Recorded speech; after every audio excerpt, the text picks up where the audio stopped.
America और मिस्र की राजकीय यात्रा से भारत लौटने के बाद प्रधानमंत्री नरेंद्र मोदी ने भारतीय जनता पार्टी के अध्यक्ष जेपी नड्डा और अन्य नेताओं से पूछा कि देश में क्या चल रहा है।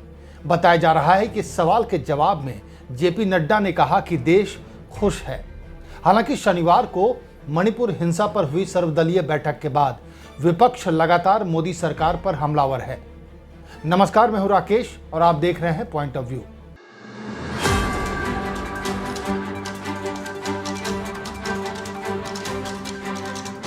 खबर है कि रविवार देर रात दिल्ली लौटे प्रधानमंत्री का स्वागत दिल्ली हवाई अड्डे पर बीजेपी अध्यक्ष जेपी नड्डा और केंद्रीय मंत्री मीनाक्षी लेखी ने किया। इस मौके पर दिल्ली के भाजपा सांसद हर्षवर्धन, हंसराज हंस और गौतम गंभीर के अलावा कई अन्य पार्टी नेता भी मौजूद थे। पार्टी नेताओं से मिलने पर प्रधानमंत्री ने उनसे क्या पूछा, इस बारे में सवाल किए जाने पर सांसद मनोज तिवारी ने पत्रकारों से कहा कि मोदी जी ने नड्डा जी से पूछा कि यहाँ कैसा चल रहा है और नड्डा जी ने उन्हें बताया कि पार्टी के नेता उनकी सरकार के 9 साल के रिपोर्ट कार्ड के साथ लोगों तक पहुंच बना रहे हैं और देश खुश है। हालांकि जेपी नड्डा शनिवार को मणिपुर हिंसा पर हुई सर्वदलीय बैठक में मौजूद थे।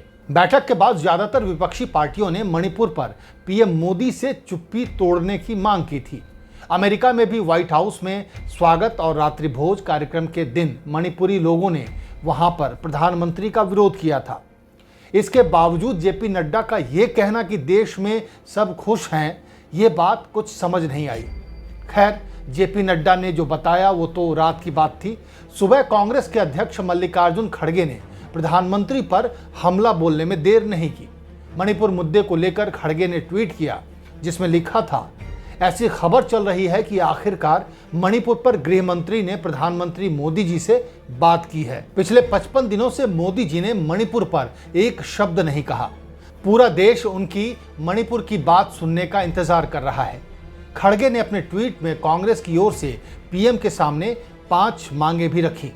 खड़गे ने अपने ट्वीट में लिखा, अगर मोदी जी सही में मणिपुर के बारे में कुछ भी सोचते हैं तो सबसे पहले अपने मुख्यमंत्री को बर्खास्त कीजिए। दूसरा मुद्दा, उग्रवादी संगठनों और असामाजिक तत्वों से चुराए गए हथियार जब्त करें। तीसरी उनकी मांग थी, सभी पक्षों से बातचीत शुरू करें और साझा राजनीतिक रास्ता निकाला जाए। कांग्रेस की चौथी मांग थी, सुरक्षा बलों की मदद से मणिपुर के दोनों हाईवे का ब्लॉकेट खत्म करें, राष्ट्रीय राजमार्गों को खोलकर और सुरक्षित रखकर आवश्यक वस्तुओं की उपलब्धता सुनिश्चित करें। और आखिरी जो उनकी 5वीं मांग थी, प्रभावित लोगों के लिए राहत, पुनर्वास और आजीविका का पैकेज बिना देरी किए तैयार किया जाना चाहिए। घोषित राहत पैकेज अपर्याप्त है।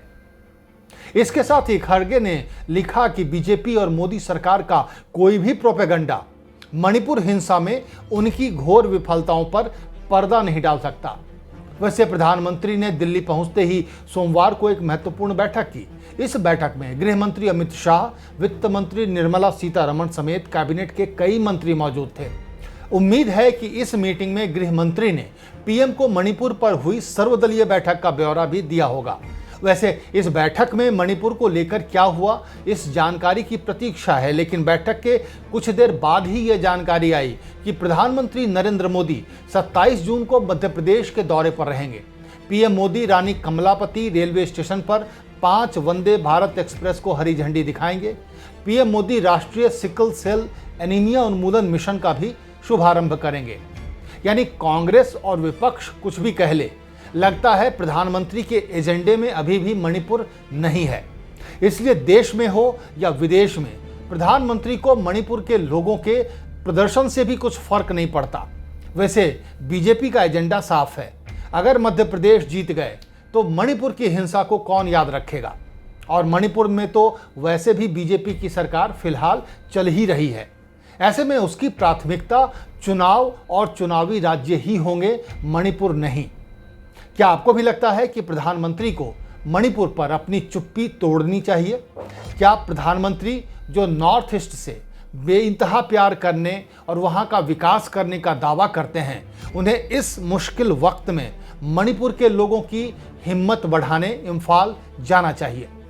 आप अपनी राय कमेंट कर हमें ज़रूर बताएं और चैनल को लाइक और सब्सक्राइब करना ना भूलें। नमस्कार।